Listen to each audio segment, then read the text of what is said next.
Was it live? Was I? Could you hear me? Because I just couldn't. No, on the phone. What do you mean you got no audio? You got no audio on the camera?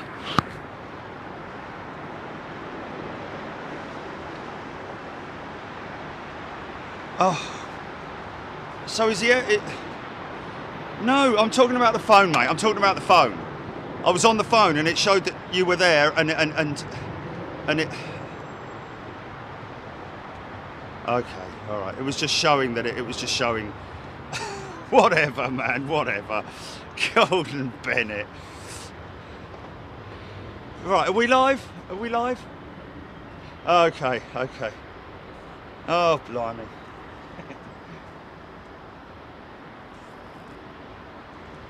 Oh.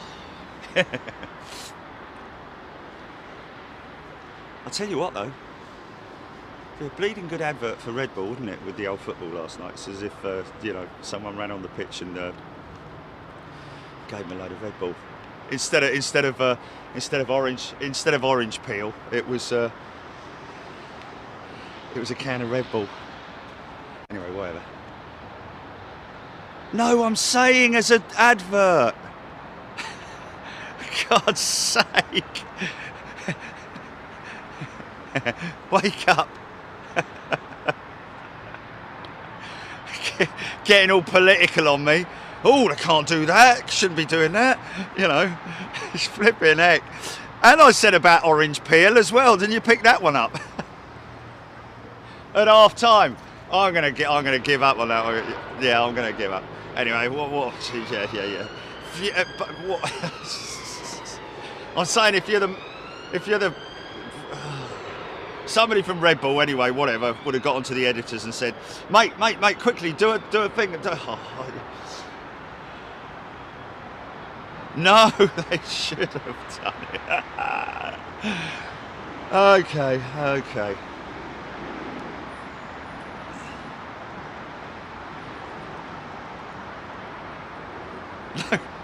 No one knows what happened at the half time, even Chile. Just the talk of the talk, innit? Anyway, whatever. Oh, look! The irony, Gilly, the second plane in is the one that's on the thumbnail. How about that? We're only one out. That's insane.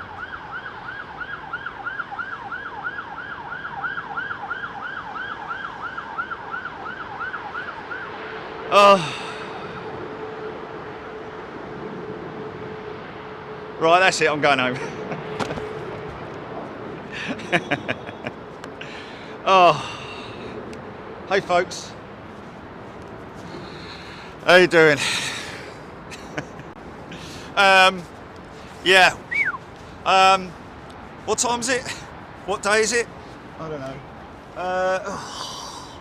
Okay, well, we did say that we would bring you, even if it is a jet-lagged show, today, folks, and mainly as well, obviously to say hello again to our wonderful members, but also to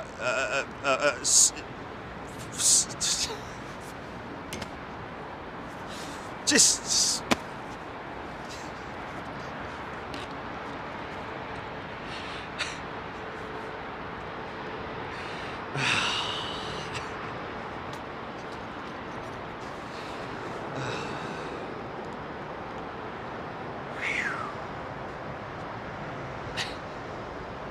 Something like that.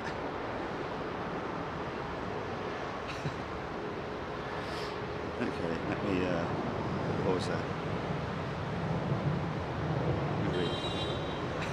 I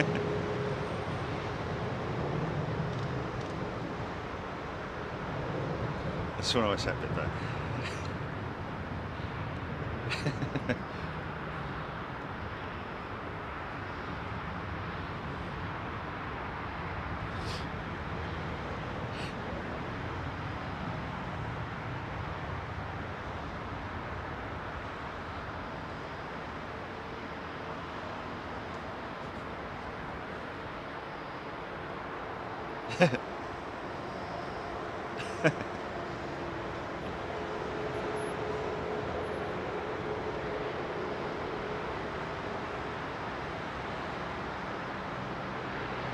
Pull the joke out.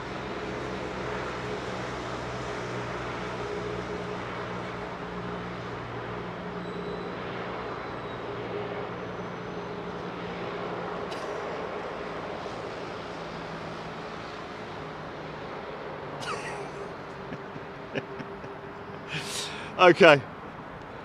Oh, okay. Hey. Last time I saw a Miami, an SAS. There's going to be a lot of mistakes today, folks.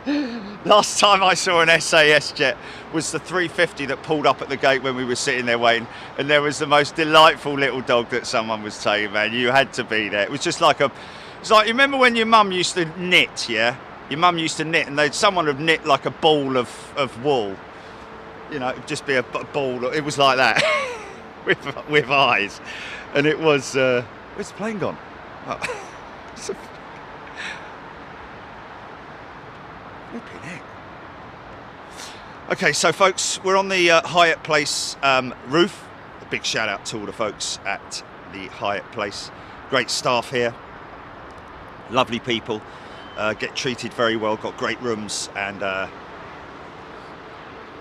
if you do come and stay here, I would recommend doing the top floor. That's the 5th floor. The front rooms, I think there's about 5 or 6 of them, and they have 5-metre long windows, no less than 5 metres long, for you to look out and see exactly what you're looking at right now. Very well glazed, I have to say, in terms of sound protection. That is. Draft blowing through the room. Ooh. So it's quite a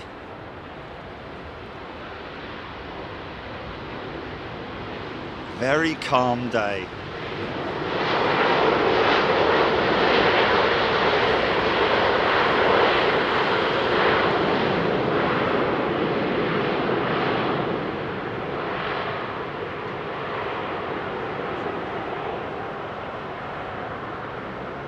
I don't think it'll be a very long time before they start taking the 2022 World Football FIFA stickers off the old boys at Qatar, eh?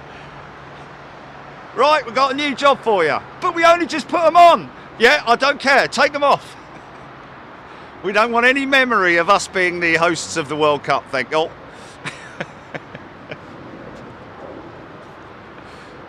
But why is that? Because we lost.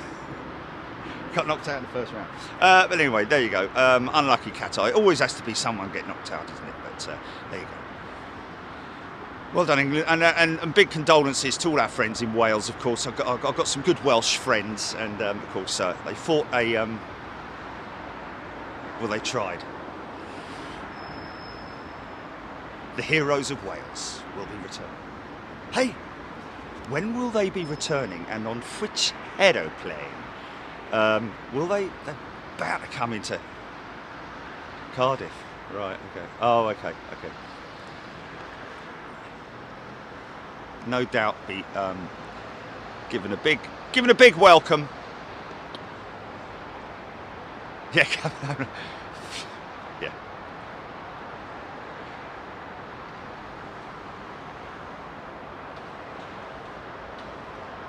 yeah. Yeah. It's just because, especially when you've got Qatar there and all that, involves everybody around the world, doesn't it? We're only making fun of it. We're not doing football scores and, like, you know, we're making having a little bit of banter about it. No scores and all that. Well, I mean, by now everyone knows, and it's got to be on the front pages of the, you know. And it's only England, isn't it? And if you're English and you don't know, then either you don't want to know, or you're not bothered, or you've just woken up and were asleep last night at 6 o'clock. Anyway, so it's good to be back. Say it's great to be back home. Home is where I want to be. It's fresh though, man. I've got to be honest with you. I'm standing up here on the Hyatt Place. It's not cold. It's fresh. Okay. It's fresh and it's nice. I've got to say, standing out on that boat. See, it's so bleeding standing out on that balcony for hours on end with there's no air conditioning out on the balcony, obviously. Well, when I say balcony, it's more sort of like, you know, it's like a big semicircular viewing platform almost. Lots of people, by the way, have messaged in saying that they've booked or are planning to book the Blue Lagoon, the Hilton at the Blue Lagoon. Don't do it just yet. We're going to try and see if we can speak to them about doing something with them, because, you know, it is a fantastic place to visit. But I have to again reiterate about the screens. Those screens are very important for probably 99.9% of the people who stay at the hotel. It's not a massive. It doesn't obscure your view if you're looking at with your own mince pies, but it obviously for cameras, it's a little bit different, you know, in terms of shooting through it. I don't know, maybe you know, because it's very, very fine mesh. Anyway, whatever. And we will, of course, try and do something, because when I was there, I did actually speak to the GM who was on duty at the time. But the problem is, you see, when you talk to a hotel, there's a manager, there's a general manager, there's a general manager's manager, and then there's the senior whatever, and then there's another bloke. And then the trouble is that you start at the bottom, and you talk to them. They're like, oh wow, yeah, really like the idea of that. And then you walk out the door, and then they've got something else, and they completely forget about what you're saying. You give them a call a month later, just as a courtesy follow up. Oh yeah, no, I haven't spoken to anyone about that yet. It's like, I got to start all over again. And that's the kind of stuff that we go through on I would say a daily basis, trying to follow up with people who I wouldn't say have got more important things to do in their lives, but you know, we're offering them, because you see, if I was to meet the owner of the Hilton Blue Lagoon in the bar, for example, and he's like, say, what do you do? Blah blah blah blah blah, live stream channel, global, etc etc. Oh right, okay, and we're filming from here. Oh really? Yeah. Well man, you should be on the roof. It's like, oh dear. And then of course that would be it, wouldn't it? But when you're talking to the fella or the woman, the lady at the jump, you know, who's just there doing their job and doing it very efficiently and very effectively, what you're asking them is sort of like in one ear and out the other. It's like, come on man, I just need to get this out the way and get moving on with something else, you know. So it's always very difficult to get the right people at the right time. That's Martini. That'd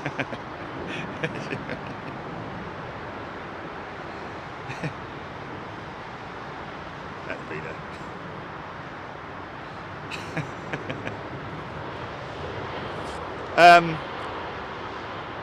Now listen to this, folks. We got a fantastic email, and we do get lots of emails.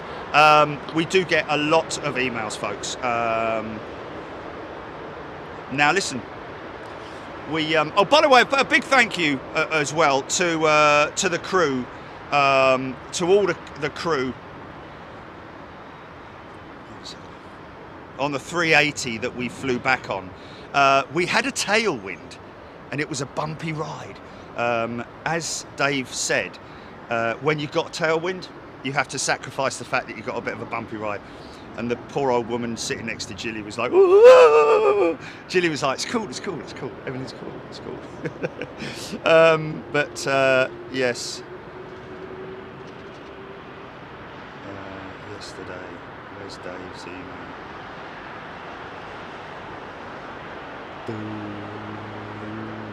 This is a triple, isn't it? It's a 2. I think, is this a 222?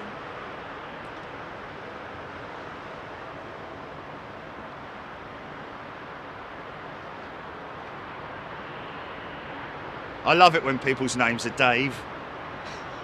It's just not very difficult to forget, is it? Anyway, if you look on our Twitter feed, folks, you will see. Oh, look at the diddle tail he just landed. Big tail, look. It's all happy, look. It's come running up the garden. His tail's all up in the air, all fluffy.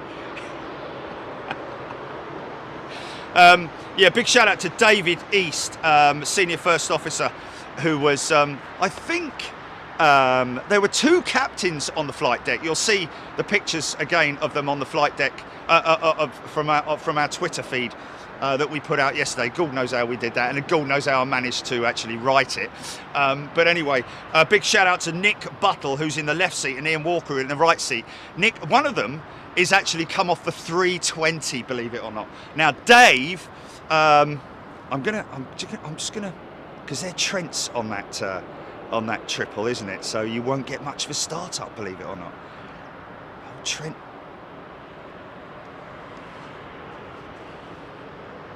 $800 doesn't make it's probably already started up. Oh, there's one thing I didn't ask them. Was it dual start on the 380? Because I could have sworn we were sitting on the top deck, and normally you can clearly pick out whether which side of the aircraft the engines are starting, and normally it's on the left-hand side, you know.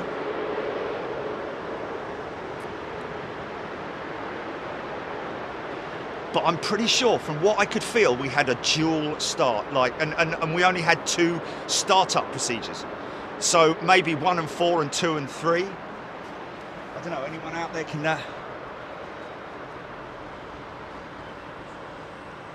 But yeah, great flight. I think one of them was on he was a training captain, perhaps. But yeah, big shout out to David East, or Dave East, senior first officer on the 380. Used to fly the 747, folks, and of course, once you start a conversation with a pilot who used to fly a 747, you literally got to peel me off you know? Yeah, but what about this? Oh, yeah, but what about that? And then, don't you think this? And, you know.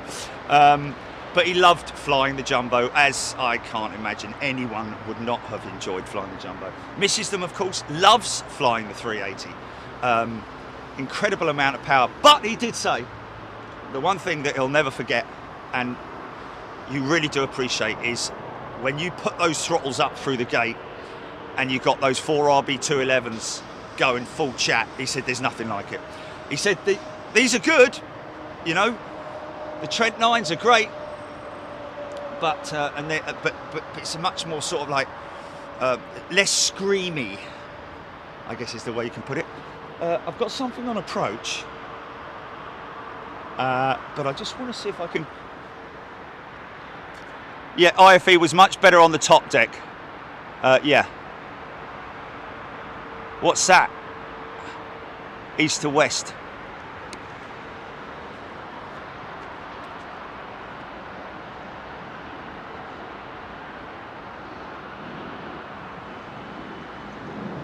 KLM triple, right.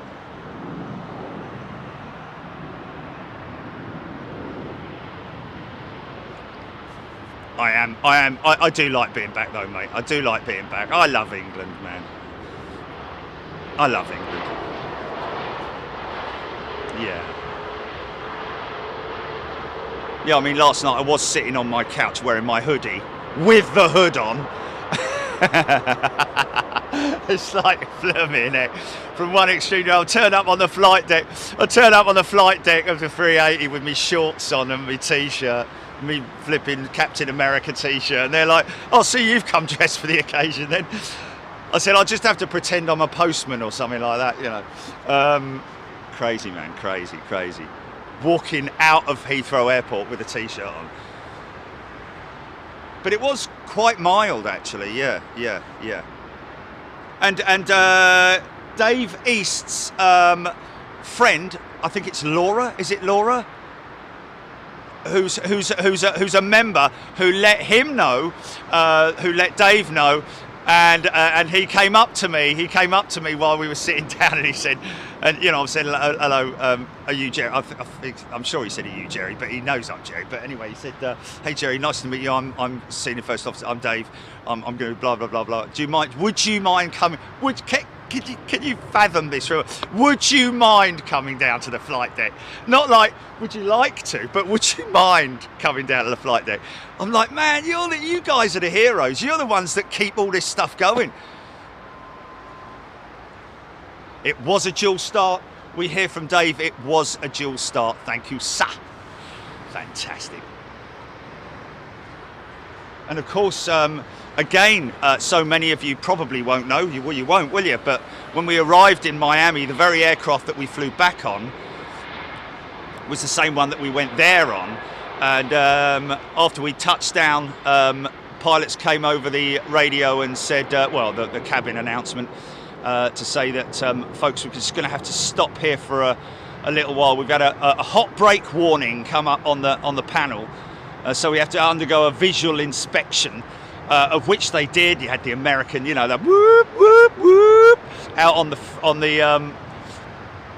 taxiway doing a visual, and then they followed us back to the terminal, to the gate, where they carried out much closer inspection, and it obviously was a more serious. Oh, sorry, folks.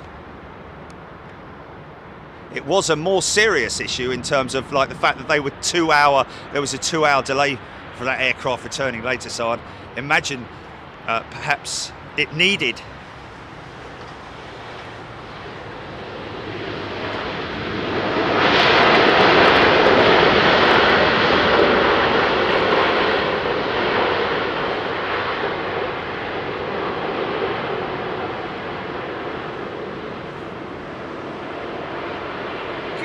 what a late turn. I'll take that exit if you don't mind. Flipping heck.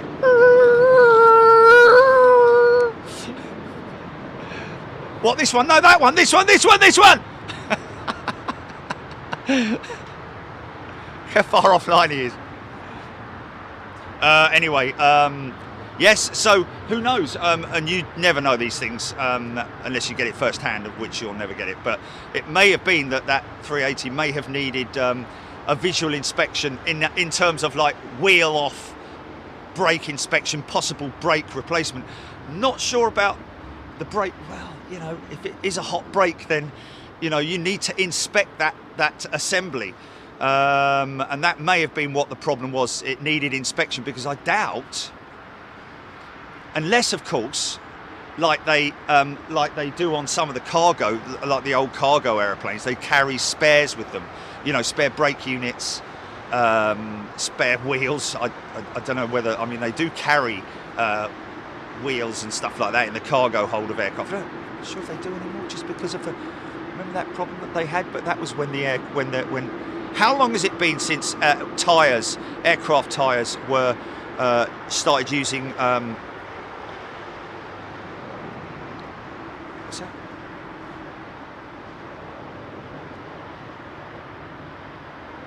Is it nitrogen filled? I think it's nitrogen filled.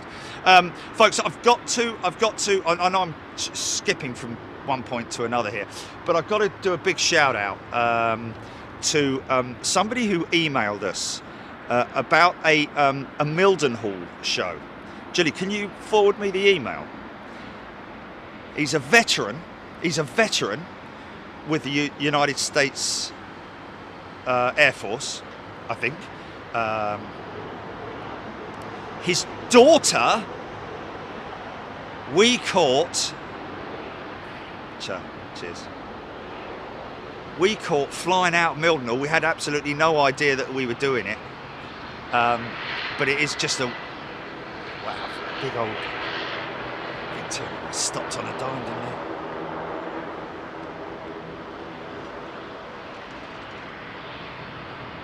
Whoa!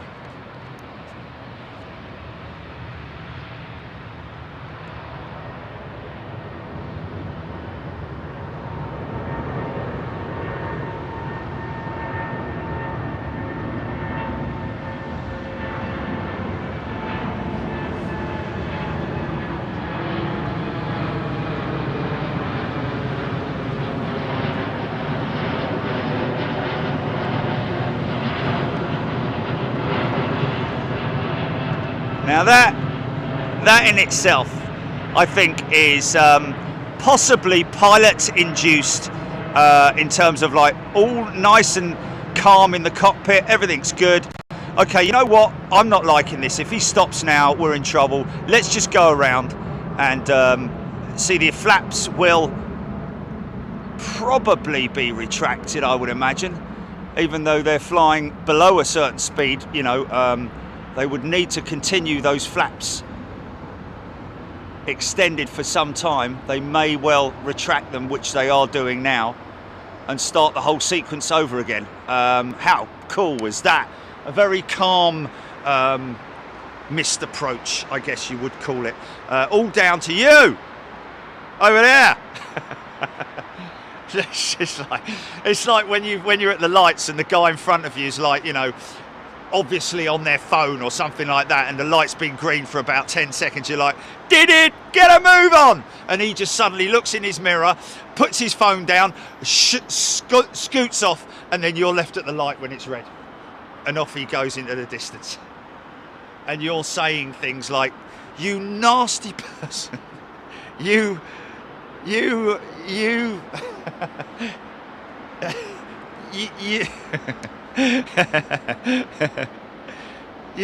you scoundrel, you.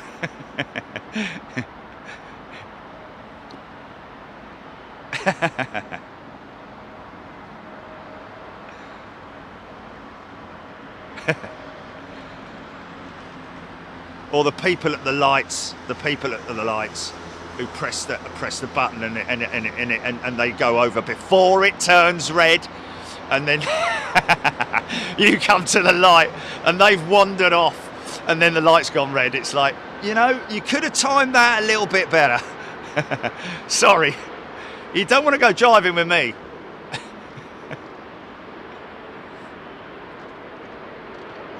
Oh my goodness, it's getting worse. It's getting worse.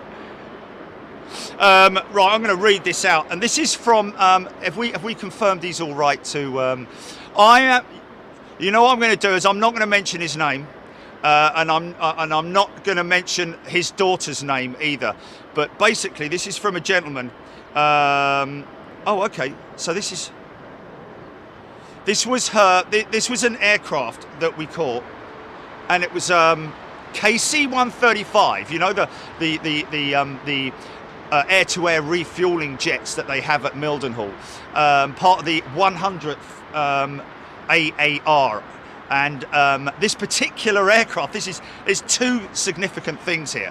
First of all, this was her first flight operating this the KC-135. Okay, you got that. But also, we're led to believe that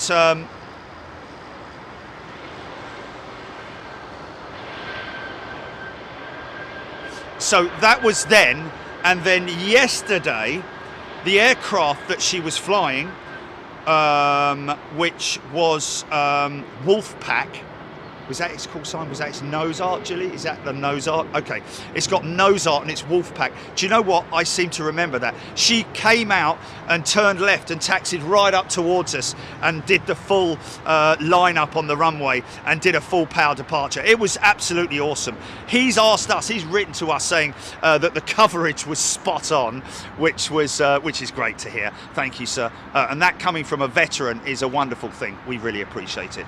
And but his daughter, we won't name anyone at the moment unless he's happy with it, but we will be putting that out on our socials at some point, because it's a significant moment, not just for his daughter and him, he's very proud of her, the family in general, but also the aircraft as well, the aircraft that has since been retired and we had no idea.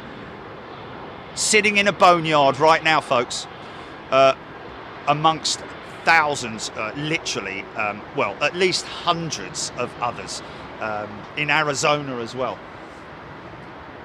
You've seen how many B-52s there are in that boneyard in Arizona. The most incredible place. And yes, I'd love to go there. I know we've talked about it before many times, but the restrictions that you have are so limited or unlimited that you need to, or limited.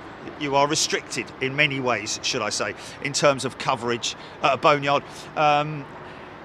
It's all well and good if you go there and video it, then you can submit your edited piece to the owners. They can then either say, can you take this out, can you take that out, we don't want you to show this, if you don't mind, blah blah blah. Then it's easy to do, then you resubmit it, they give it clearance, and then you can upload it. Obviously when you're live it's a completely different thing. I am very understanding and respectful to things like people, faces, car registrations, and that's in fact funny enough yesterday's picture that Dave, well actually Gilly took it, and it was me and Dave East at Heathrow. There were some people behind. Did you see the? Did you see I marked out the? I fuzzed out the faces behind us. You see, you probably see. Yes. We are overdue a trip to Schiphol, folks. We need to get back to Schiphol. And at this time of year as well, you get some beautiful footage from the, I think it's the, there's, hey, who's that? That's one of the new Neos, isn't it?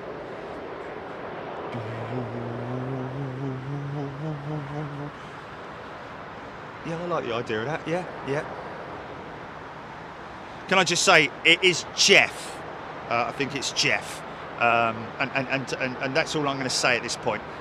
Jeff is the guy who wrote into us, and he doesn't say his daughter, does he? Which is fine. Aircraft commander. Okay, she's an aircraft commander.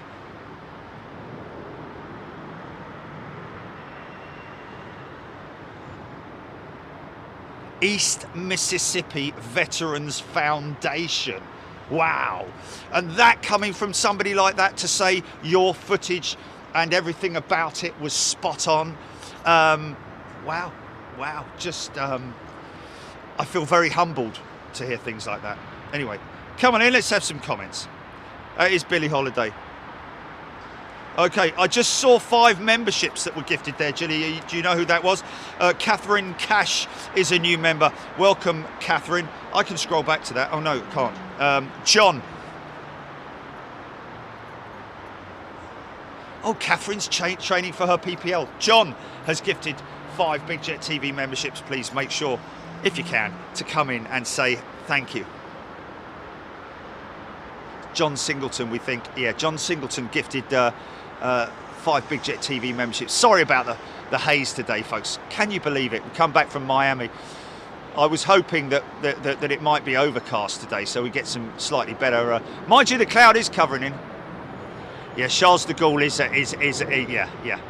Do you know what? Charles de Gaulle would be a wonderful place to film at because of the how busy it is. It's very Heathrow-ish, isn't it? However, there are no places unless you're a stills photographer and you can stick your camera through the fence. But also bear in mind, you have to apply. You actually have to apply.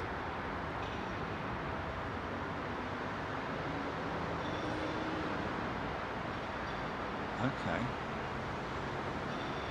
Yeah, but that's through a window though, Gilly, isn't it? That'll be it. Yeah, I want to get to that. Got to get to that beautiful shot. I'm going to go back to that. Sorry. That's beautiful. Yeah. Such a graceful aeroplane, man.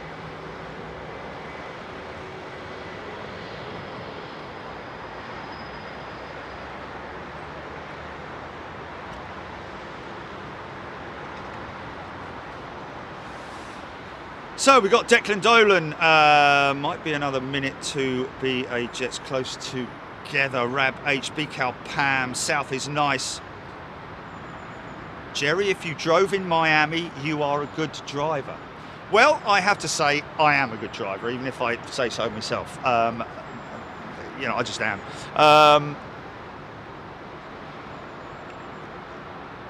You have to just have, wherever you go, first of all, you have to appreciate the fact that you drive. It's kind of second nature to me now when I get to America and overseas where they drive on the right hand side. I don't even think about it. Once my brain is locked in, that's it. It's not like, you know, you might do it once or twice accidentally when you're pulling out of a parking space or something like that, like, you know. Anyway, I did actually drive around the at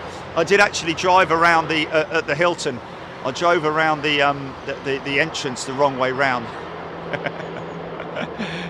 You know, that circle that we did when we did the... What's that?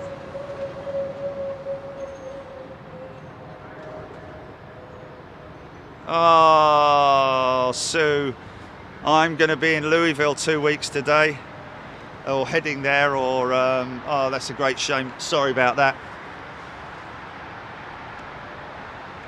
Or are we?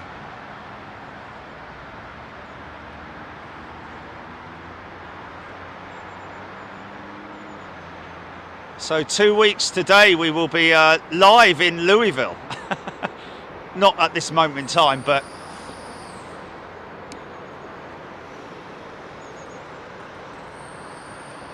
oh, that's a shame. Bikal Pam, Sue Cowder, Ken Alloway, Amy L, Diane 78, TG Osprey, Aidan Campbell, Les Donaldson, Thomas Weir, A Salty, Jerry, Jet Lag Jerry is a whole new level. Well, I'm kind of all right now. Nearly.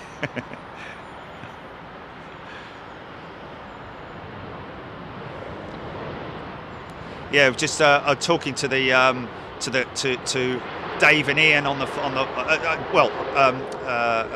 I've talked to the pilots on the 380 about braking on the aircraft in terms of the parity engines, blah blah blah, and he said, look, well, as we know that they generally just use idle thrust 90% of the time.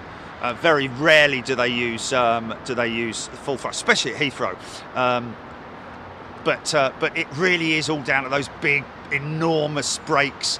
And I do have, folks, some great footage which I'm going to post of not only the split aileron on the Airbus A380, the split aileron, which is very, very interesting when you look at the reason for having a split aileron. In fact, when we look at these Boeing jets, they have an inboard and an outboard aileron. Some call it the flapperon. We've discussed this quite extensively in Miami. In fact, there's probably people on the feed going, "Oh, not more Rons." We're not talking about Ron, are we again?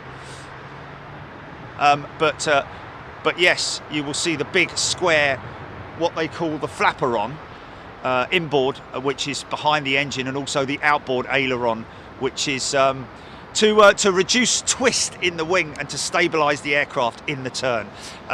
Airbus, on the other hand, because of their wing design, it must purely be because of their wing design, do not have an inboard flapperon.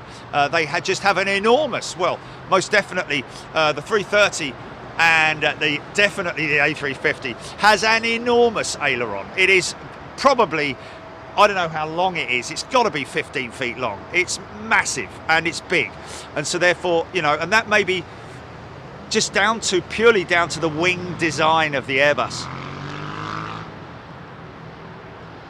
See, that's a clean wing right the way all the way across the wing there. You see the flaps all the way back from the flapperon, which is the outboard, the aileron, sorry, which is the outboard part of the wing. She'll go into a bank now, and we'll probably get some, hopefully, there's the ribbons coming off the winglets. You see the ribbons? It's the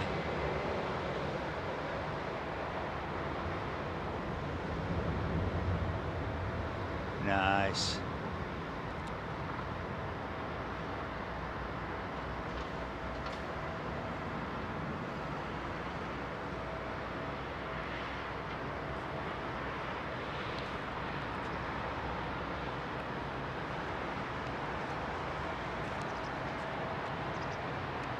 What, that's the prawn one?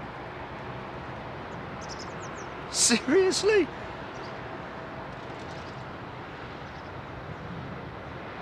Yeah, but it's only supposed to...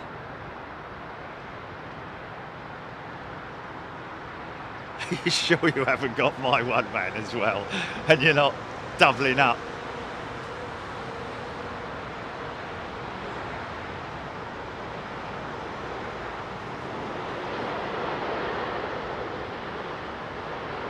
Right, there's the flapper on. You see the... see where the big gap is there? That's actually an aileron. And the outboard one, which is up at the moment as well, being used partially as a speed brake or a ground spoiler. You see the flaps that are in the vertical position. Interestingly enough, I think those flaps are independently controlled by the computer, and oh.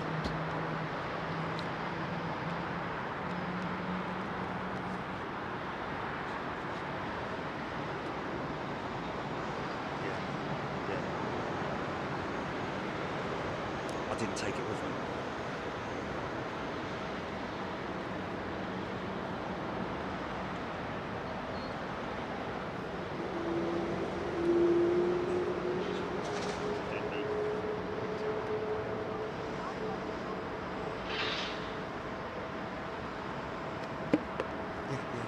I know, but what I'm saying is you might have had it in the bag, but then seen mine, picked it up and thought,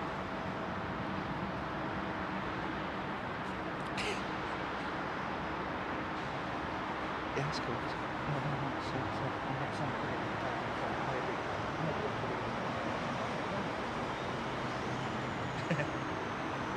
Doesn't matter, man. Right, I'm going to jump to the bottom of the comments for it, folks. Sorry if I've missed your comment. Oh no, hold on a minute. Sue Taylor, I need to find a roommate Heathrow with a great view of the runways. Tony, what's Tony done? Oh, Tony's a Red Star member.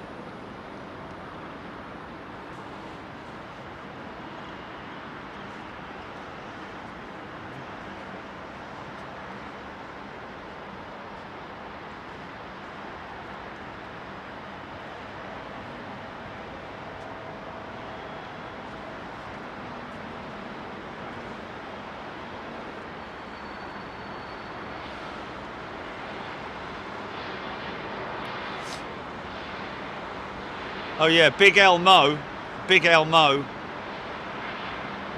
Hi Jerry, finally managed to become a member. Loving the Heathrow stuff. Loads of memories of working airside as a crane bandstand on night jobs if airside operations let us in. Wow.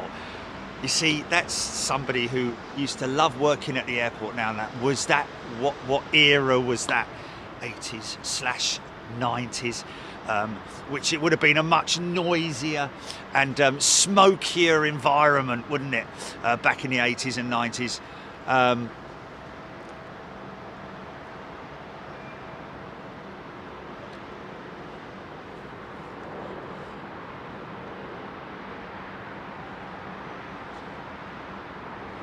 Great trip over to Miami, folks, I've got to say, and we did the Freeview. If you're watching Freeview now, by the way, folks, then after this you might want to jump onto it was only 2 hours, in fact we went a little bit longer. It was 2 hours Freeview that we did in Miami, just to with the clearance by our members to be able to do a little bit of Freeview, just so that so that people around the world know that we do travel, because you know, it's only the second time we've done it, but we have had people who are new members on Big Jet TV. Oh, look at that, 767, is it? Yeah, nice. We have had members who are like, oh, have you ever thought about going overseas to like Chicago and stuff? So I'm like, man, you need to go back in the archives and look at what we've done.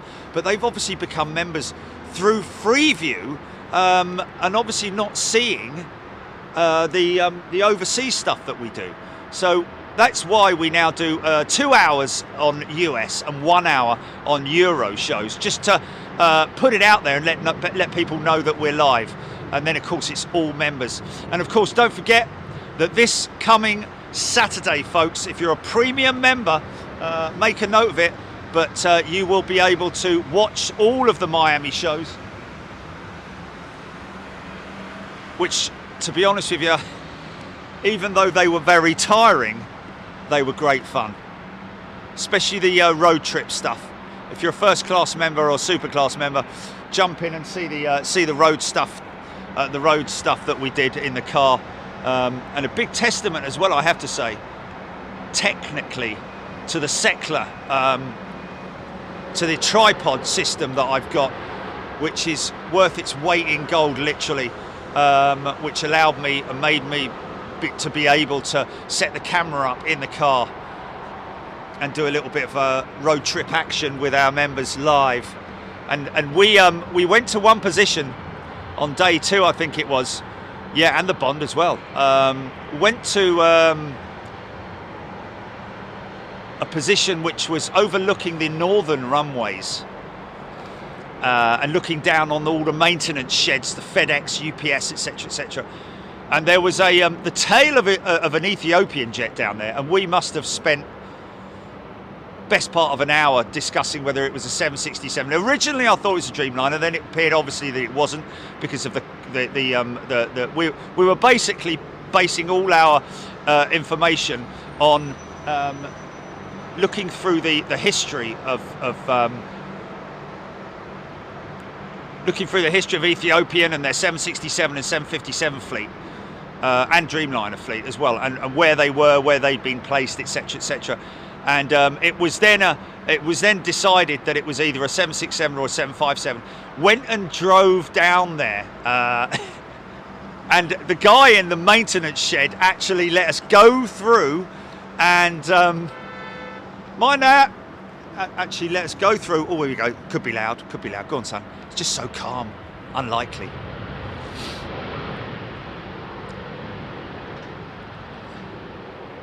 Yeah, they never. Yeah. We should have got one of those cat ones from the shop in the hotel. But it turns out it was a 757, and he let us in, and we walked in, and we had a look at his jumbo jet. We saw jumbo jet tyres, brand new, ready to be swapped out on one of the Atlas Air jets, and right there was the Kuhn and Nagel, folks, 747-8, which is the latest and second to last 747 ever built in the history of the world. So that was quite a poignant moment, and we didn't realise it at the time. But it was obviously a 757 with Ethiopian, which had obviously been either sold off or stored, or didn't we say that it was a DHL jet? Did DHL get hold of it or something?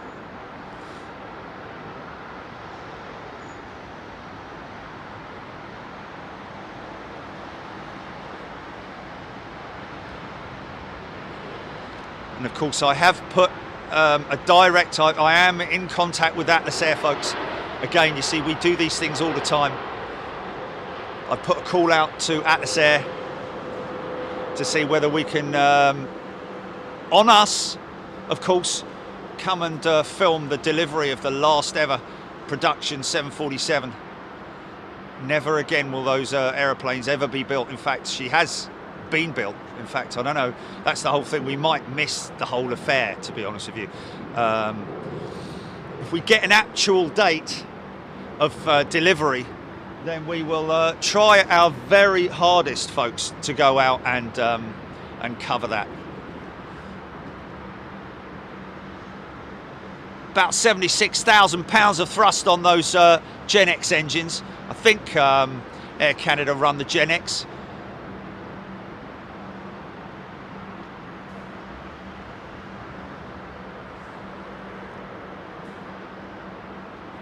Yes.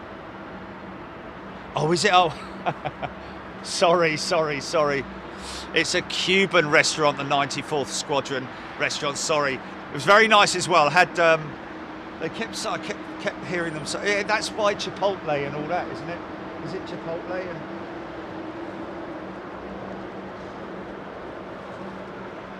oh, okay, all right. Pollo's chicken in it. Pollo's chicken in it. Because I kept hearing the chef saying pollo. In other words, get more chicken. Yeah. Oh, nice BA 777. Gotta say, also, folks, can I just say, the air crew, the cabin crew on the BA jet that we flew back on, and out as well. Great cabin crew. Really well presented as well, I have to say. Wonderfully dressed. Just brilliant at what they did. Very calm and nice, and really sort of like, just everything was just really absolutely perfect. The food was good, the seat was good. Unfortunately, it was stuck a little bit, so when I pressed the button, I think I scared the living daylights out of the person behind me, because it probably looked like the seat was going to come straight through, but because it's quite sticky, it's actually got a bit of a because remember, those aircraft were stored for quite some time, so the mechanism for reclining the seat is obviously are quite sticky. Anyway, where are we? Baz Alderson Jackson, Farid Abed, Aidan Campbell, Sue Taylor. Oh no, I saw other people also trying to, well, retracting them was also a big issue for a lot of people. They had to get the person behind to give it a push.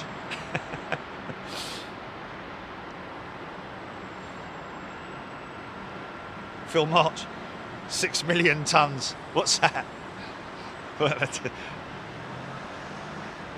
Oh, the cheesecake was something else, mate. Yeah.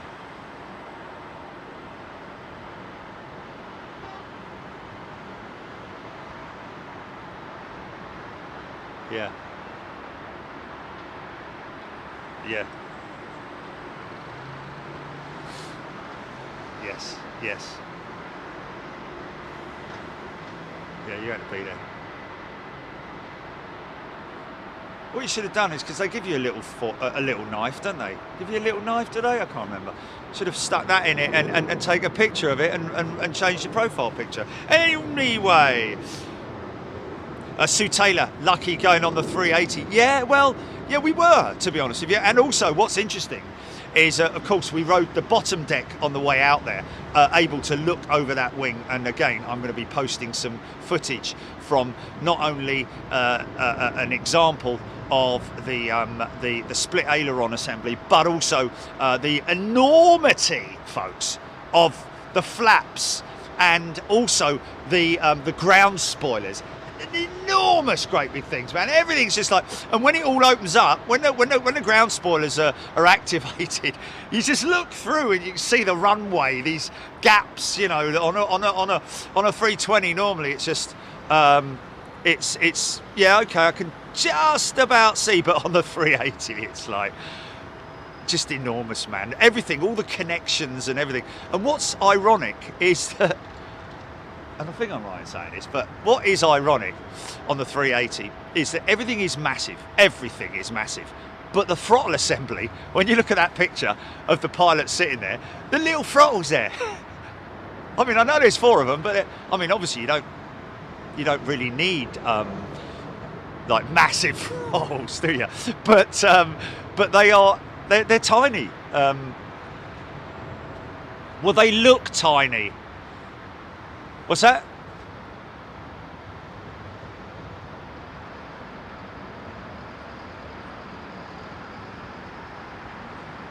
Yeah. WhatsApping from behind you.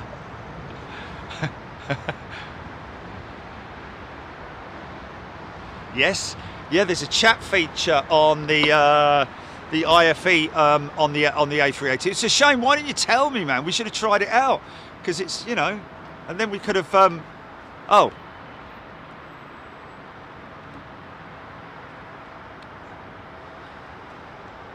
Anyway, it would have been like 3 messages. This is good. Yeah, this is cool. Okay, night. Oh, okay. Okay.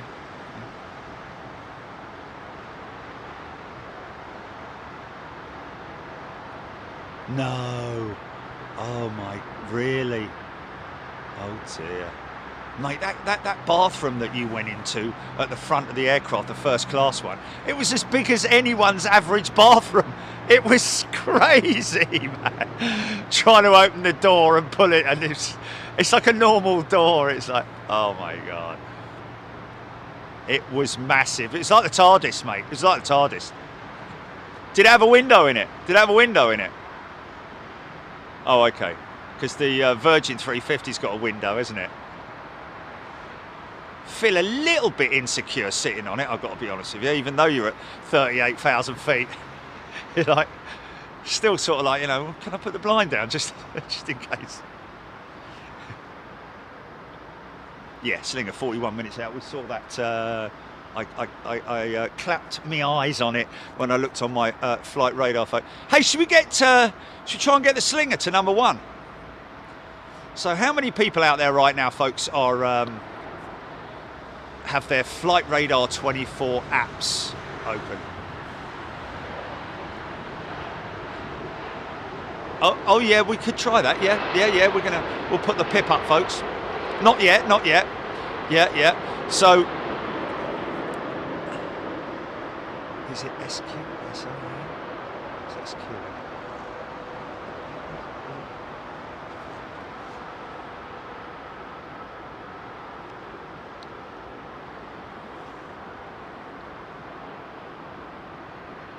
Oh no. Really see the flaperon being used there as a ground spoiler. See the outboard section of the wing there, the aileron. See that also in the upward position. All the other ones are ground spoilers, and you should see those get closed down at some point. Look at that engine. Of course, the GEnX engine has been modified, folks. Get this, is the LEAP engine, which is the replacement for the CFM56 engine. Keep up, is actually a modification. The LEAP engine, not from the CFM56. It's going to replace the CFM56, but the LEAP engine is a modification of this GEnX engine, number 1. And number 2, these GEnX engines are a replacement for the CF6 engine. So there's a lot riding on that engine, and I think it is General Electric's most successful power plant at the moment. So down go the spoilers. Oh, nice bit of cloud. That's what we want. Yeah. Get that sun out. So is our aircraft on the over here anywhere? Let's just have a look. What were we on? LEB. Was LEB, wasn't it? Oh no, we're not going to see it now. Yeah.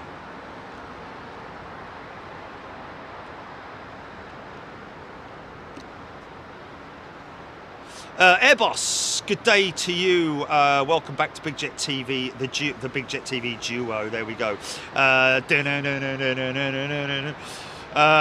Alloway, Linda Beattie, Baz Alderson Jackson, Melody Ars, Diane 78, Alexandra Wood, SQ308 arriving in 26 minutes according to Flight Radar 24. So that's what we're looking out for. Thank you, Alexandra. SQ Sierra Quebec 308. Put that into your filter with aircraft on. Let me just do it now. I'll do it with everybody. Let's all do it together. Right, filters, aircraft.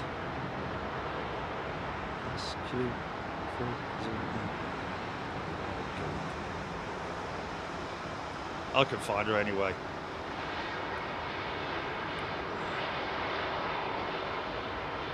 What is? Oh, really? Okay, she's just over the North Sea at the moment. Just east of Southend-on-Sea. What?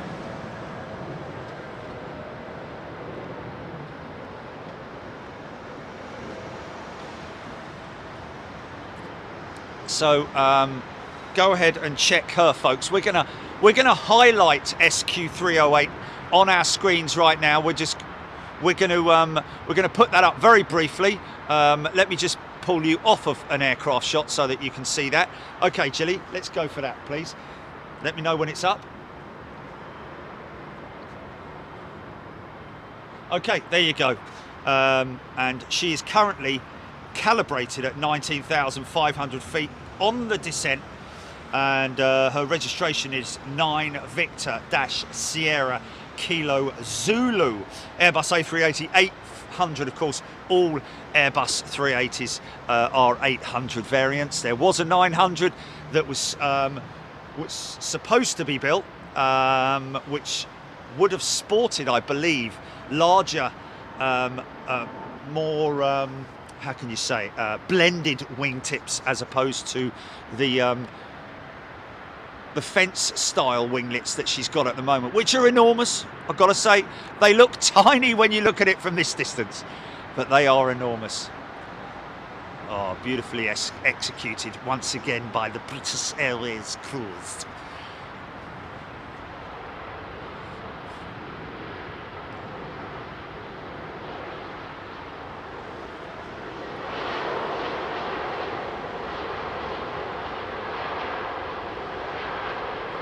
Yeah, we've discussed that over a year ago, Jimmy. Yeah. Well, I tell you what, in terms of hydrogen power, really, okay, in terms of hydrogen power, Rolls-Royce, with the help of EasyJet, folks, know what? All right, okay. Rolls-Royce and EasyJet tested the first their hydrogen engine successfully, it has to be said, with the help of EasyJet. So obviously EasyJet have a huge interest in the hydrogen power. It's a little bit frightening for well, I say frightening because obviously the hydrogen powered aircraft, I don't think are going to make any noise at all.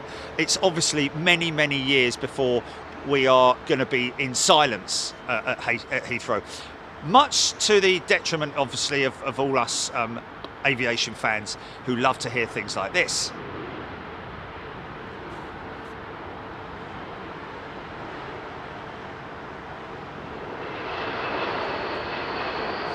Paul Davies from Ashford, thank you very much indeed, loving the show. Yeah, the hydrogen jet, obviously hydrogen powered aircraft are a thing of the future. It certainly looks, the future certainly looks like that's going to be the future of air travel, will be the hydrogen engine. And again, can I say, please, to all you folks protesting about emissions with aviation, please do your research and look into what the aviation industry is doing to improve. I don't see at this point, I think hydrogen power in terms of electrical power, we're talking about road vehicles, I think hydrogen power is a much easier way of propulsion rather than electrical power. Hybrid power, should I say.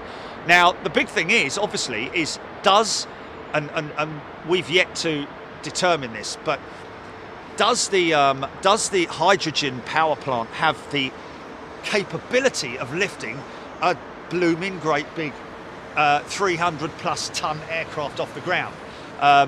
We will find out when Airbus also tester. We have SQ308 at number 1. Congratulations, folks. She's now over Southend. Watch out, she might come out with no wheels on her. But yes, there we go. She's obviously vectoring to our north, and we will catch SQ308, the Singapore Slinger, folks. And of course, that is a little bit of banter with our friends in Essex. Got quite a few mates in Essex who would be laughing at that right now. What's It's a puppet. Wow, look at this. 2 KLM jets within the hour. Recently, we've only been seeing like 1 KLM jet in a whole show. So have things picked up at Schiphol?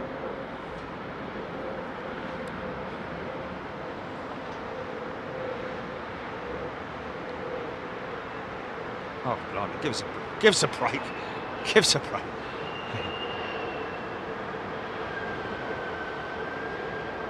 Yes, of course.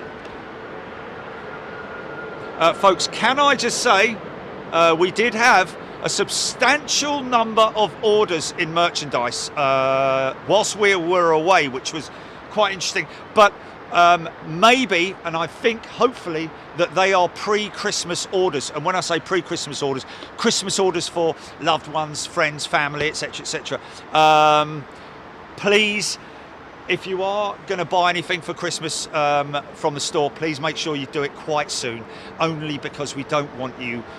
it's not us who procure it, it's actually YouTube or a partner of YouTube who procure it. They're very good, they're very efficient, they pack it well, and it's delivered usually way within the time stamp that they say. But bear in mind, folks, that it is you know, it is nearly the 1st of December. Tomorrow is the 1st of December, and we need to appreciate the fact that they do say usually 30 to up to 30 days delivery. So it does often arrive a lot earlier, you know, in a couple of weeks.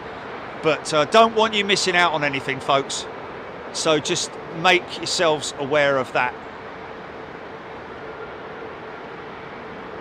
Oh, is it? Is it? Yeah, they... I think they... Oh, yeah, that's right. Yeah. Yeah, they come via a courier, folks. They don't come via Royal Mail, which is a good thing for anyone in the UK here who we may be hit by a postal strike. Strike!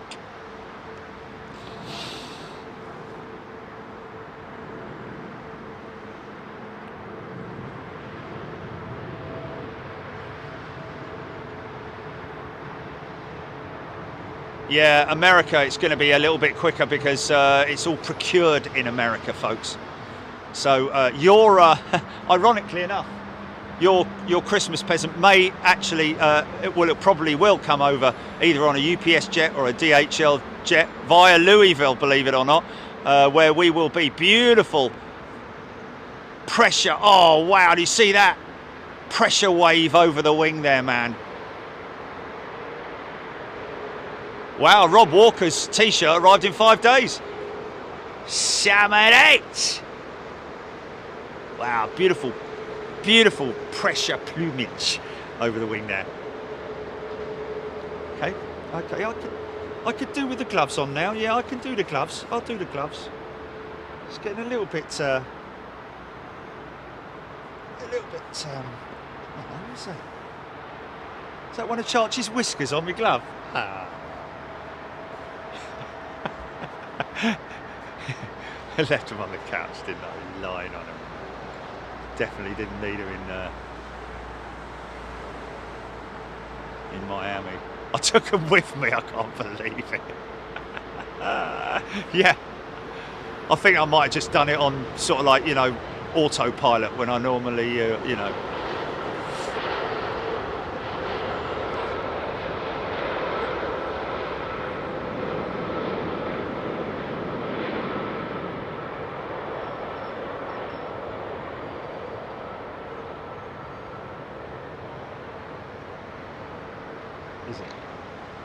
SQ308, please. Can someone give me an update? Let me know when she's north of the field. Yeah, no. I know she's number 1, but let's. Okay,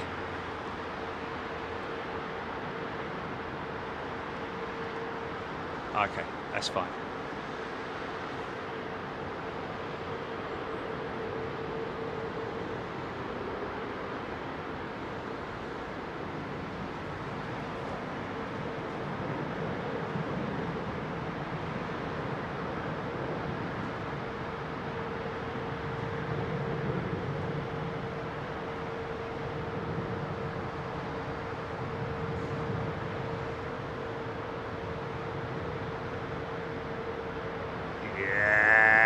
look at that.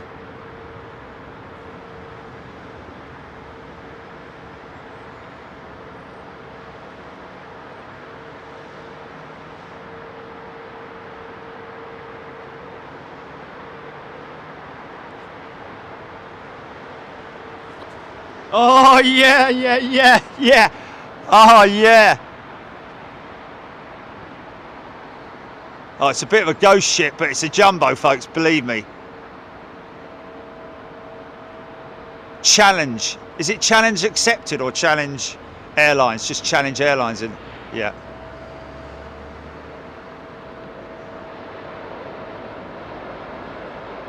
So we caught that at Zurich, didn't we? It's on the title roll, the show title roll.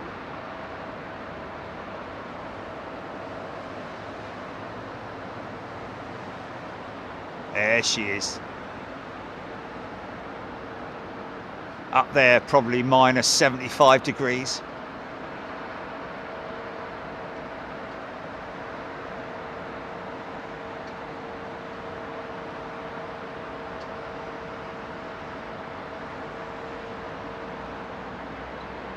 It's got a dirty belly. Guess it's got livery on her tail then.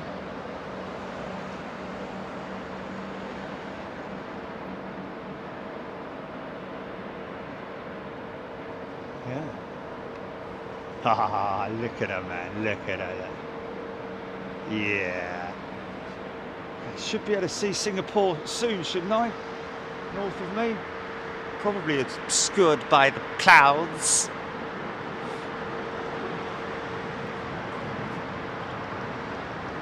Yeah, and folks, of course, and everybody understands and appreciates the fact that we have been invited to Louisville or Louisville by our friends at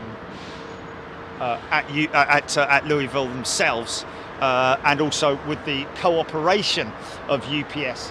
The focus of the show is the entire operation, and when I say the entire operation, think about the delivery guys that come in and drop this stuff off. The folks in the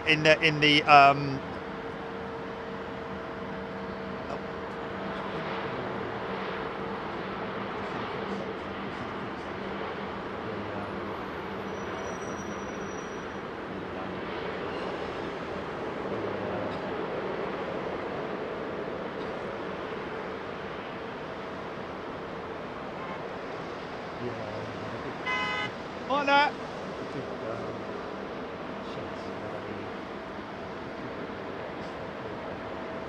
Distribution. So.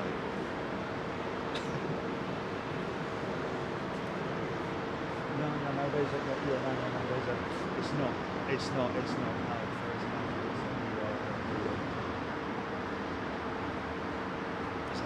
Is that her there? No. No, man, no. Come on. Oh, that's not her, is it? No. That's no. It's at every airfield. It's called the where everything is. You know, they.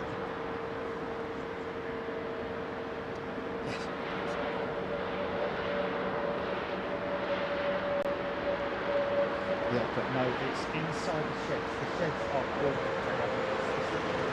for example, when everything comes out, the container goes in there, yeah, then the container gets split, and then everything gets moved around inside the facility. Some of it goes into international, some of it goes into local, some of it goes into regional, blah, blah, blah. And it's called it's not a distribution centre, it's because it's called the... Oh, nice, yes, I got it. Qatar freighter, somebody's shouting. She's not trailing, but I think I can get her. Well, oh, there she is. Is that her?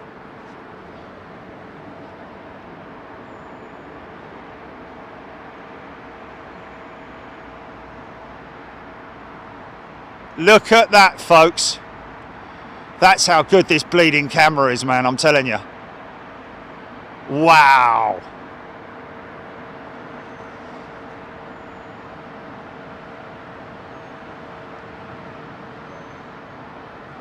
See, Jimmy, that's why we should be tweeting right now. I mean, in future, when we do stuff like this. Join us live now as we follow SQ blah blah blah on blah, blah, blah, blah, blah. But that's what we should be doing every time.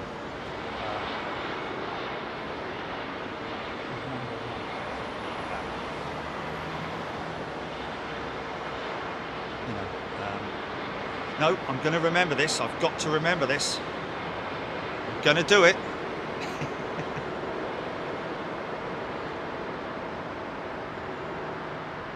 Nick Gray has gifted 5 Big Jet TV memberships. Nick, thank you so much. A wonderful thing to do. Sorry if I'm going out of audio just there because I'm turning around. Gareth Jenkins, welcome back. He's a first class member. Gareth, a very warm welcome to you. Let me just see where she is right now. She is north of me, okay. So sort of like northwest of me, really. Should be turning any moment now. Unfortunately, folks, she is covered by a bank of cloud, so I'm not going to get her. GP, can you just put it up quick so people can see where she is? Let me know when you're on and off.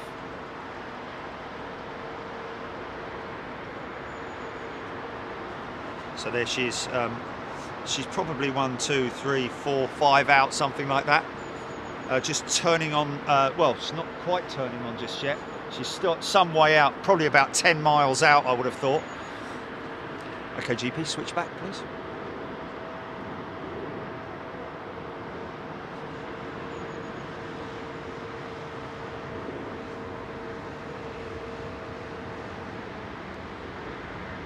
I kind of like the way that Airlines have done that.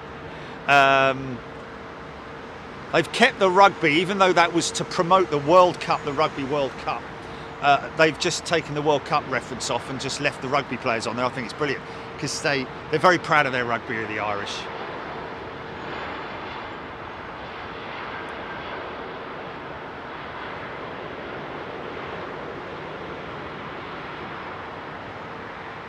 Stephen, 1986, making a point of that. That's that 8. Is that the? I don't know.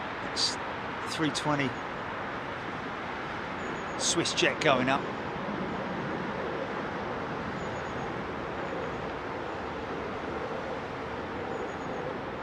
That's cool. That's cool.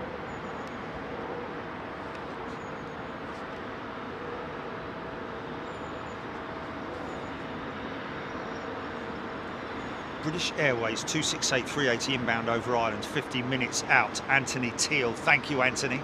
We'll jump onto that as soon as the slinger has touched down. Nathan Wakefield, aside from Myrtle Avenue, are there any decent spotting areas near Heathrow for the public? To be honest with you, Nathan, I would definitely try our friends down the road at the Renaissance. You can just wander into the parking lot there. You can pay for parking if you want to, but opposite there is the Heathrow Academy where you can park and have a wander around. Depends on whether you're plane spotting to watch the planes, listen to the planes, listen and watch the planes, whichever you want to do.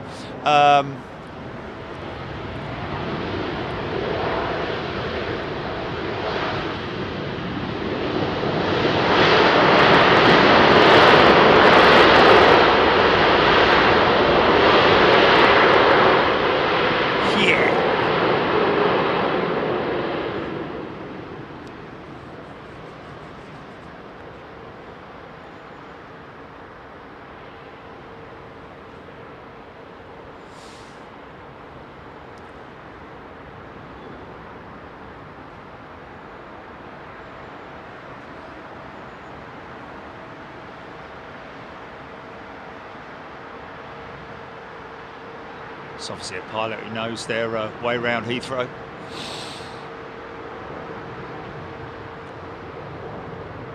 Or the Heathrow taxiways, should I say. Nice.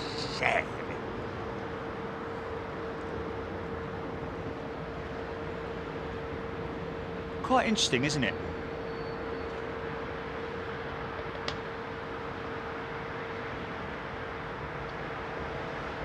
Come on, folks. Come on, you miserable lot. Get that flipping like button hit. 900 likes and 3,000 odd people watching. Exercise that finger. Oh, I say. Oh, yeah. Finger bob. Have an anchor. Hey, hey!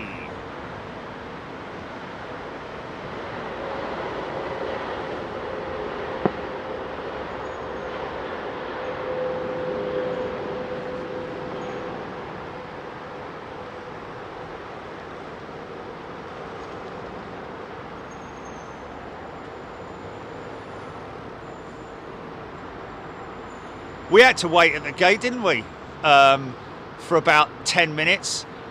All right, ladies and gentlemen, from the flight deck, just wanted to let you know that when we come to gate, unlike normal, if you could all remain seated, we're going to leave the seatbelt signs on. We have somebody we need to, who's being met. Now, we didn't know whether that was who that was, whether that was a VIP or whether it was a somebody who's maybe been a naughty boy or naughty girl and been thrown out of the United States or whatever. But we're never, yeah. So I don't know if that's going to happen to Chris Moores. It's highly unlikely, I would have thought, to be honest with you. They're like Chris who? No, mate. It'll probably be first class, I'd imagine. But apart from that, I doubt very much he's going to get any special sort of like treatment at Heathrow. Stand in a queue like everyone else, son.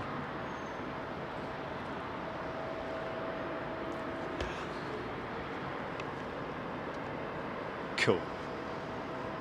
Hey, DHL, it's in the game.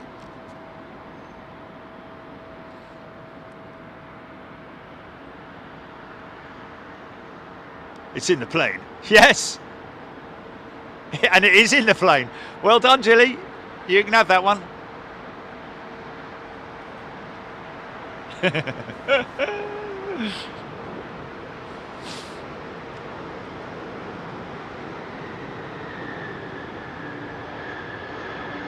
Yes.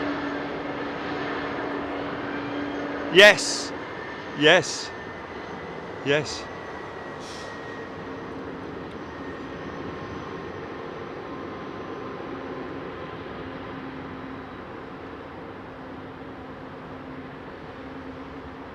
Big old snow shovel.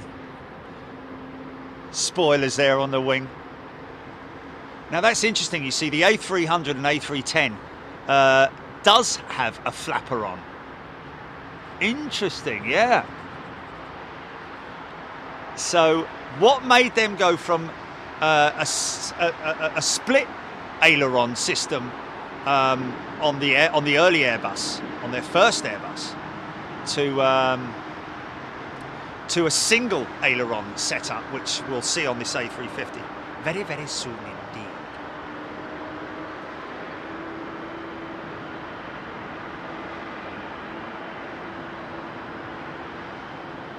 Declan Donan. Have I missed that, KLM? 777, I think. Bill Kerman, nice overlays. Bill liking the overlays. Thank you, Bill. She is now on approach, folks. You might need to zoom your... I think she's next in, isn't she? The Singapore Slinger, ladies and gentlemen. Congratulations and thank you for getting her to #1. I'm sure Singapore Airlines will be very proud of that moment indeed. We always do it, to be honest with you, because of you wonderful people. Thank you. And thank you for the likes as well. Big increase in likes. We appreciate that. Beautiful... nearly said Continental there. United's 777. No, Eastern. We saw Eastern. Saw Eastern. Make sure I don't miss the...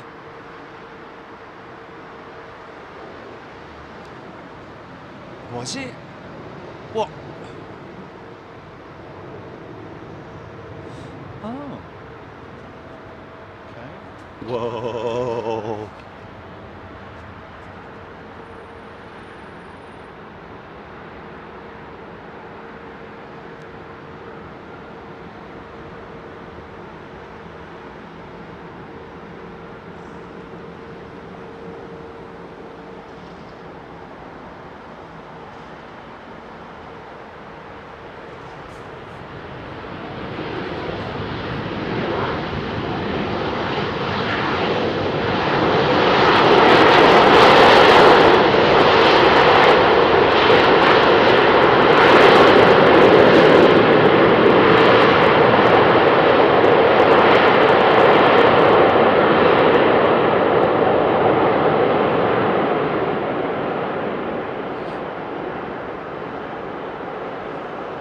Yeah.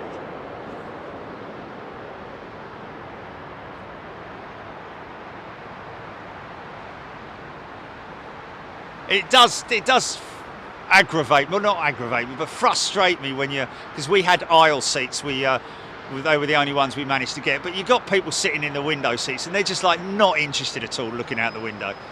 They're just like, you know, yeah. It's, it's a waste of a good seat. You almost want to say, look, can I give you 50 quid and swap seats? At least make them think about it. They would, mate, they would. Yeah. And hey, if you don't ask, you don't get. Hey. Hold on a minute, let me just get this right. You're prepared to give me £50 so that you can sit in my seat? Yes! Deal.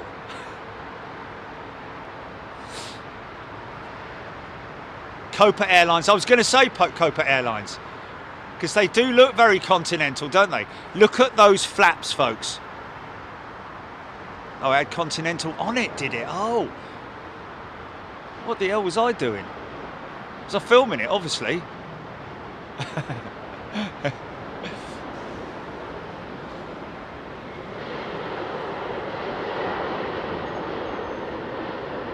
Oh man, I'm going to have to...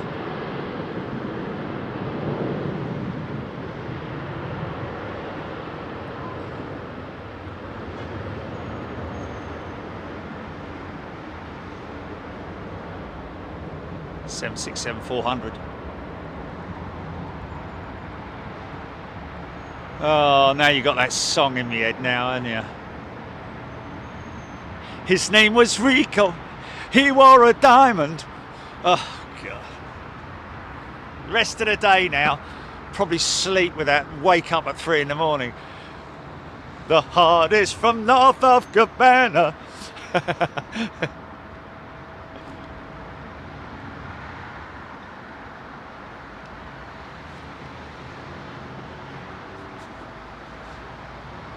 So we've got BA380 inbound next. That's the next 380 that we're waiting for, folks. Let's just have a look and see if I can... she should be over there. There you are. There she is. BA268, folks, is the next 380 that we need to bring up on radar. If you're on flight radar, that's the one we're tracking in. Keep me informed that anything over the top. But she is currently 37,000 feet away from her, still quite some way out from her, for her descent to start from Los Angeles. Yeah, she's over, no, she's not over Wales, not just yet. She's over the southeast coast of Ireland, yeah. And somebody brought that to our attention, thank you for that. Les Donaldson, Sue Taylor, Peter Keating, sorry. Got to be a window seat every time. The scenery is one thing, but watching the mechanics on and off, on takeoff and landing is something else. People who sit at the window and pull the blind really bugs me. Yeah, I know, man, I know. It's like really, you're just sitting in an aisle seat, sort of like looking round them, and every time they look over at you, you're like, look away, and then out of the corner of your eye, look and see if they're looking out the window, and quickly look out the window. Jilly even went as far as filming across 2 seats to film the landing, which was brilliant.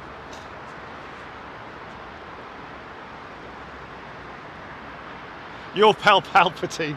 I was surprised not to see Cherry Big Jet TV the musical while they're in London. We missed him, didn't we? Sorry, mate. We completely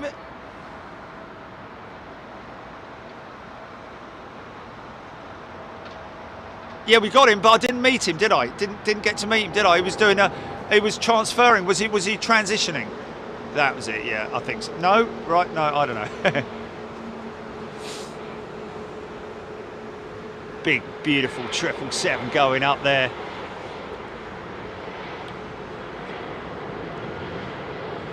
Of course, we were right opposite the American Airlines maintenance section.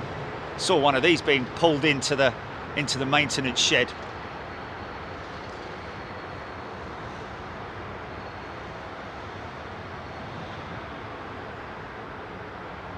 At Miami.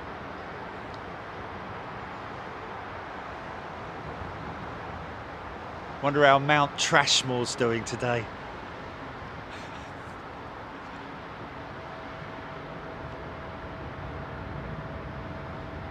Oh, I wanted to catch her bursting out of the cloud. Flipping that camera, come on, son. 37,000 feet and struggling with a mile away. I want to get...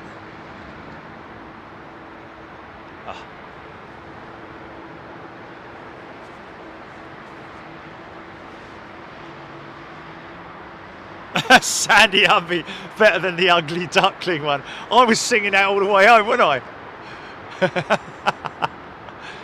Or humming it. I know. Why? I got to know. It's just... But it was referring to a plane though, wasn't it? Hello, that was an interesting right turn and then a correction. And now another right turn. Okay, was that maybe a little bit early? Climb and maintain 3,000 feet.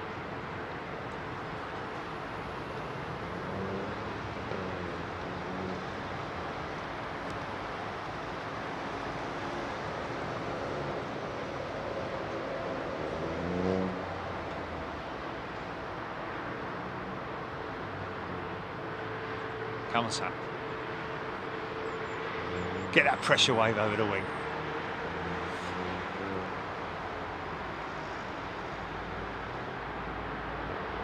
Here we go. Come on, girl. Come on, girl. Here it comes. There it is.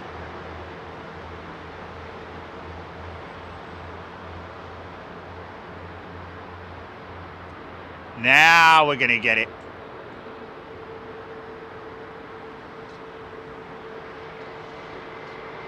Maybe not.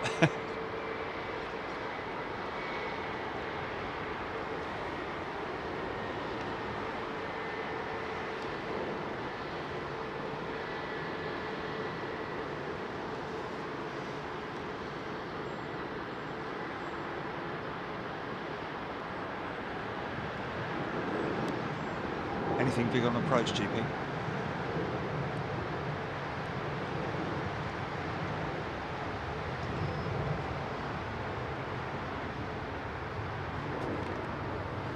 Sorry, folks.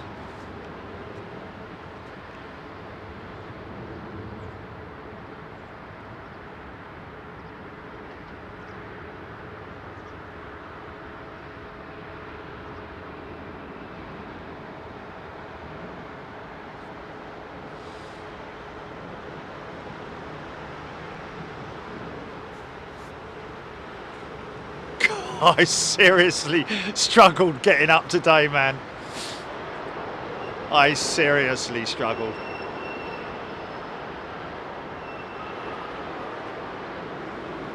The alarm went doo doo doo doo. Shut up! Straight off.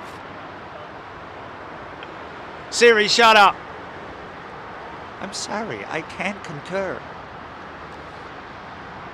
Oh my God. Really?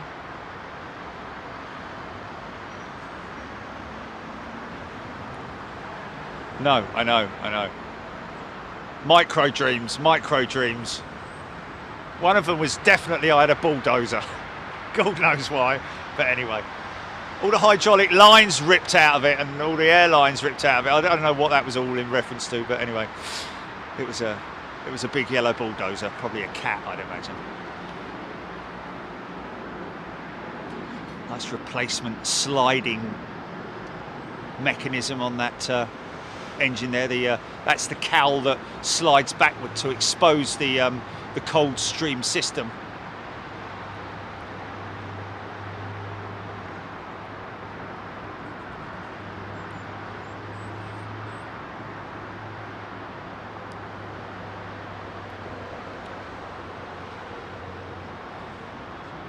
I know.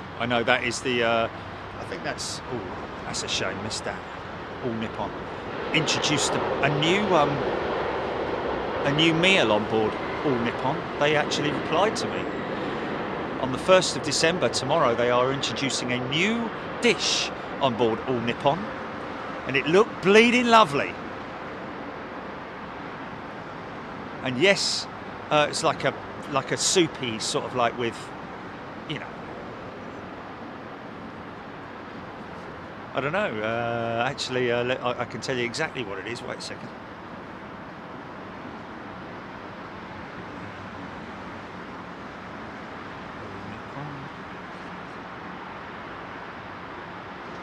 Do I often dream about planes? Yes, I do. And often it's me struggling to get somewhere to catch one. That is just basically me all around. That is just me.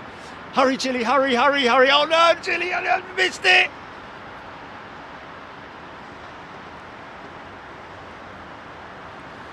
Let's just have a look here. It was on LinkedIn. And it was All Nippon Airways mentioned you. Happy birthday, Jerry. We hope you get to try it soon. And it is oh dear, the first one, you know, there's someone, it's just social media, and I hate it when you know, just disgruntled people. I mean, it is a way of grabbing people's attention. Yeah. You know, offer a plant-based ramen on international flights now, All Nippon. And then the first person to come on there, cancelled my flight from LAX to December 21st to Okinawa to see my family stationed in Okinawa, and now want us to pay more than 2 times the original fare. We spoke with our family and they told me an ANA has been doing this a lot of several years. It's like, yeah, okay, I fully feel and understand and appreciate the frustration and all that about something like that. It's obviously got to be a valid reason why they would do that, but surely if an airline cancels your flight, they are they not legally bound to offer you another option? Is that not globally a thing? I don't know, but anyway, I hope that individual managed to see their family. Of course, it's most frustrating when things like that happen, but I'm pretty sure that anybody on any aeroplane anywhere in the world the airline themselves are bound, are they not, to by the code, the global ethical code, to get them on another flight, whether it's on ANA or someone else, I don't know. Stephen Oxborough watching at 33,000 feet over Bulgaria on TG911 London Heathrow to Bangkok. Wow. When did that go out? He's over Bulgaria now, so that can't have been long before TG911. Did we miss that, Jilly? TG911. Heathrow to Bangkok. TG911.